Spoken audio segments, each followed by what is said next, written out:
सौभाग्य का समय होता है कि हमारे आपके जीवन में वास्तु पुरुष की पूजा करने का सौभाग्य मिलता है। वास्तु पुरुष भाई गजानन भगवान की। सब लोग अपने अपने घर में रहते हो, अपने घर में नहीं रहते हो तो किराए पर घर में रहते हो, लेकिन हर लोगों की भाव ये बने रहते हैं कि हम सुखी रहें। तो सब लोग एक साथ बोलेंगे ओम नमो वास्तु पुरुषाय भू सय्या धीरति प्रद मद गृहे धन धान्यादि समृद्धिं कुरु सर्वदा। अब ये समझना है आपको कि वास्तु पुरुष है कौन और वास्तु पुरुष की पूजा हम क्यों करते हैं। एक राक्षस था जिसका नाम था अंधकासुर, आप लोगों ने सुना होगा। वो अंधकासुर के पास आंखें नहीं थी, लेकिन शब्दवेदी बाण मारता था। और ये अंधकासुर को स्वयं शंकर जी के तेज से ही उत्पन्न हुआ और पृथ्वी को लालन पालन करने के लिए शंकर जी ने दे दिया था। ये अंधकासुर जब बड़ा हुआ तो राक्षसों का राजा बना, और राक्षसों का राजा होने के बाद उसके अंदर दिमाग में बात आई कि मैं ब्रह्मा को खुश करने के लिए तपस्या करूं। तो ब्रह्मा को खुश करने के लिए तपस्या अंधकासुर ने किया। ब्रह्मा जब खुश हुए तो दर्शन दिए अंधकासुर को। अंधकासुर से कहा कि तुम्हारी तपस्या से मैं खुश हूं, तुम वरदान मांगो। अंधकासुर कहा ऐसे नहीं, आप पहले त्रिवाचा दीजिए कि मैं दूंगा दूंगा दूंगा, तब मैं वरदान मांगूंगा। तो अंधकासुर की बात ब्रह्मदेव सुन करके ये कहे कि मैं दूंगा दूंगा दूंगा, तुम वरदान मांगो, हम तुमसे तुम्हारी तपस्या से तुम्हारी साधना से हम खुश हैं। तो अंधकासुर ने कहा यदि आप मेरी साधना से खुश हैं तो जितनी बड़ी पृथ्वी है उतना बड़ा मैं हो जाऊं। जितनी बड़ी पृथ्वी है उतना बड़ा मैं हो जाऊं। चूंकि ब्रह्मा ने कहा था, त्रिवाचा दिया था कि जो मांगोगे वो हम देंगे, तो ब्रह्मा ने त्रिवाचा दिया था और त्रिवाचा के आधार पर ब्रह्मा को देना पड़ा। ब्रह्मा ने तुरंत कहा एवमस्तु, ऐसा ही हो। जैसे ही ब्रह्मा की वाणी निकली एवमस्तु, वैसे ही वह अंधकासुर बढ़ने लगा, विस्तार करने लगा। जैसे बलून आप दुकान से खरीदते हो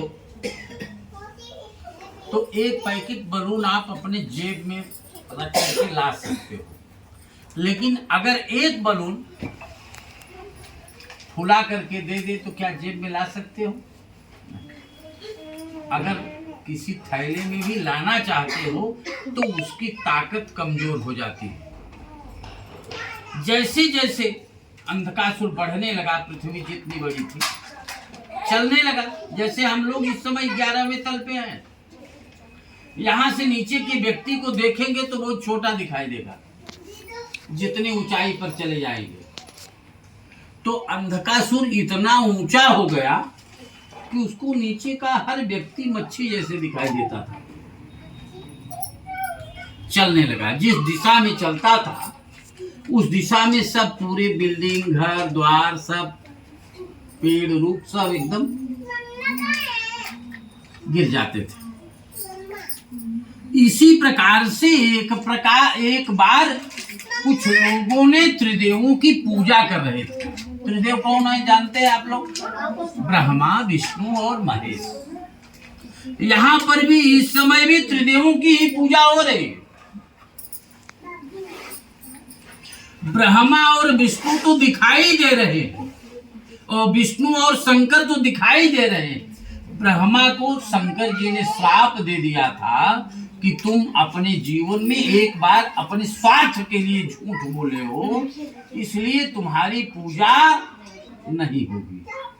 लेकिन शंकर जी ने कहा कि तुम पृथ्वी की माने सृष्टि के रचयिता हो, इस नाते तुम्हारी पूजा जरूर होगी। लेकिन यज्ञ जब होने लगेगा, यज्ञ में जब आहुति डालने लगेंगे लोग, तो आहुति यज्ञ कुंड के दक्षिण की दिशा में आपकी उपस्थिति होगी और पृथ्वी पर पुष्कर के अतिरिक्त कहीं आपका मंदिर नहीं बनाया जाएगा। ये दंड, एक बार झूठ बोलने का दंड शंकर जी ने क्या दिया ब्रह्मा को। हम आप कितनी बार बोलते हैं झूठ, लेकिन फिर भी भगवान बड़े निराले होते हैं, हमारी आपकी कितनी व्यवस्था बनाते हैं। समझ रहे? एक बार झूठ बोलने का दंड दिया। अब रही बात कि चलने लगे, पूजा हो रही थी।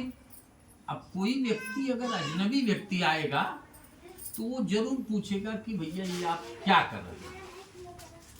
अंधकासुर ने लोगों से पूछा कि ये आप किसकी पूजा कर रहे हो, तो सब लोगों ने एक स्वर में कहा हम लोग त्रिदेवों की पूजा कर रहे हैं। अंधकासुर पूछा त्रिदेव हैं कौन? लोगों के जुबान से बात निकली कि ब्रह्मा, विष्णु और महेश की पूजा हम कर रहे हैं। अब आप समझ लीजिए, पहले वाक्य में ब्रह्मा का ही नाम निकला और ब्रह्मा से ही वो अंधकासुर राक्षस वरदान प्राप्त किया। लेकिन ब्रह्मा को सोचा कि ये है कौन ब्रह्मा। देखिए, हम ही आप मनुष्य भी हैं, हम ही आप राक्षस भी हैं। मनुष्य की राक्षस की परिभाषा क्या है और देवता की परिभाषा क्या है? सर्वं स्वस्मै रक्षति स राक्षस। जो सब कुछ हमारा है, सब कुछ हम ले लें, ये राक्षस का काम होता है। राक्षस कुछ आगे नहीं बढ़ने देता। और देवता की परिभाषा क्या है? ददाति इति देवः। जो सब कुछ दे देता है वही देवता होता। समझ रहे ना? अब वो ब्रह्मा को समझ नहीं पाया कि ये है ब्रह्मा कौन। तो लोगों से कहा देखो, पृथ्वी पर मैं सबसे बड़ा हूं और पृथ्वी पर मेरी पूजा होनी चाहिए। मेरी पूजा होनी चाहिए। अब बात ये आई कि मेरी पूजा होनी चाहिए।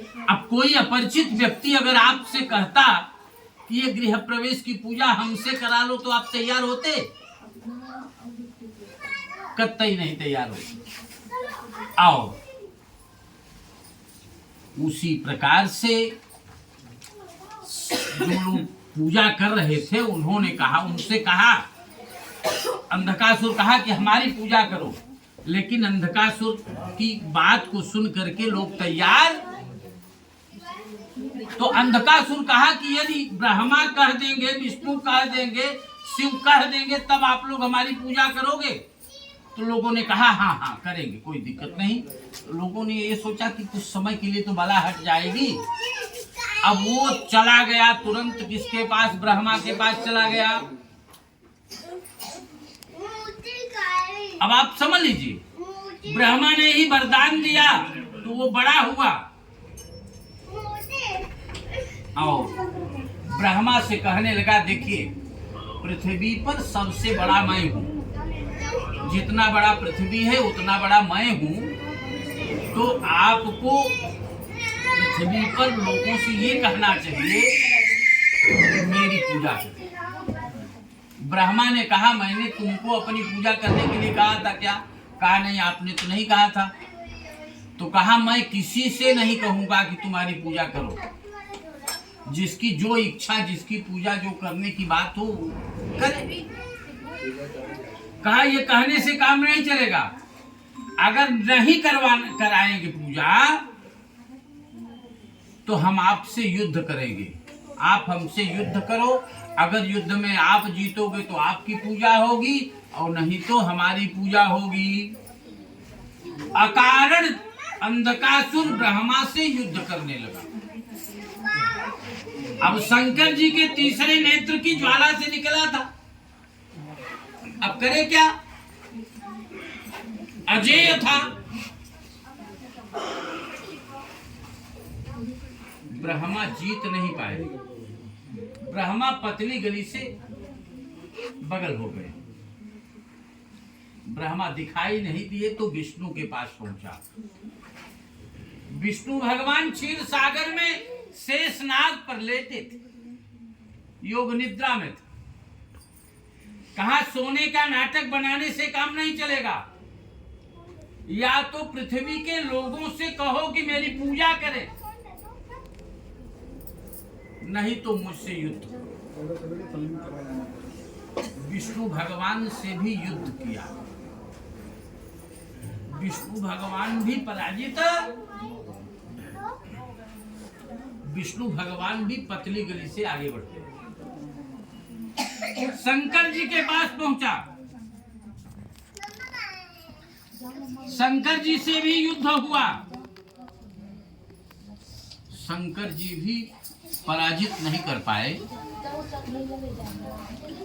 कहा जाता है ना, पुत्रात् शिष्यात् पराजय। शंकर जी भी पराजित नहीं कर पाए, तो तीनों एक जगह एक साथ में बैठ करके आपस में विचार करने लगे कि किया क्या जाए। तब तक वहां भी पहुंच गया है अंधकासुर। कहा, एक मौका और आपको दे रहे, आप तीनों को, आप तीनों एक साथ लड़ो, हम अकेले। अगर आप लोग जीत जाओगे तो आपकी पूजा होगी, नहीं तो हमारी पूजा होनी चाहिए। तीनों एक साथ लड़े, लेकिन फिर भी जीत। तब विष्णु भगवान ने ब्रह्मा से कहा, इसको नियम से तो नहीं मारा जा सकता, इसके साथ कोई छल किया जा सकता है।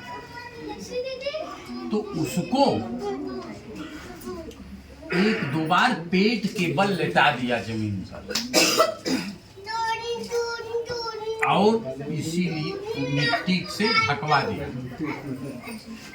जैसे हम आप जब जमीन से नींव बनाते हैं, मकान बनाते हैं, तो नींव पूजन करते हैं ना, उसमें वास्तु पुरुष को डालते हैं नींव पूजन करते दरमियान, तो इसीलिए डालते हैं कि वास्तु, तो विष्णु भगवान वास्तुदेव माने अंधकासुर से ये कहा बार बार, विष्णु भगवान ने कहा, तुम क्या चाहते हो, तुम बताओ।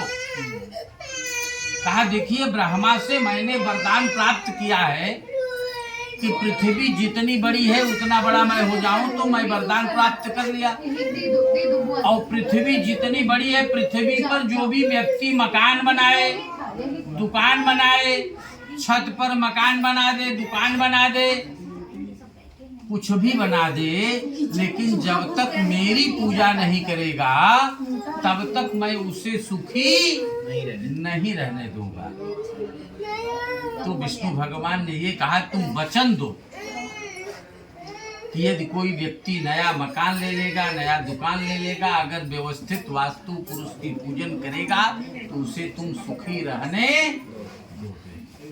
तो तो विष्णु भगवान ने ये कहा कि तुम्हारा नाम अभी अंधकासुर है, राक्षस की पूजा कोई करने वाला नहीं है संसार में। तुम्हारी पैकिंग बदलनी होगी। तुम्हारा नाम जब तक हम बदलेंगे नहीं तब तक तुम्हारी पूजा लोग करेंगे। तो विष्णु भगवान उसके पराक्रम से इतना खुश थे, उन्होंने कहा कि आज से तुम्हारा नाम वास्तु पुरुष रखा जा रहा है।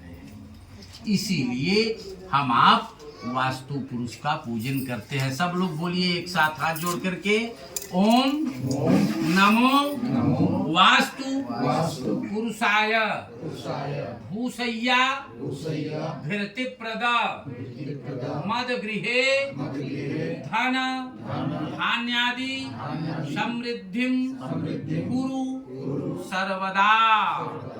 सशंख चक्रम सकिरीट कुंडलम सपीतवस्त्रम सरसीरुहे क्षणम सहारवक्ष स्थलतोस्तोभ श्रियं नमामि विष्णुं शिरसा चतुर्भुजं नमामि विष्णुं शिरसा चतुर्भुजं। प्रेम से बोलिए यज्ञ नारायण भगवान की जय।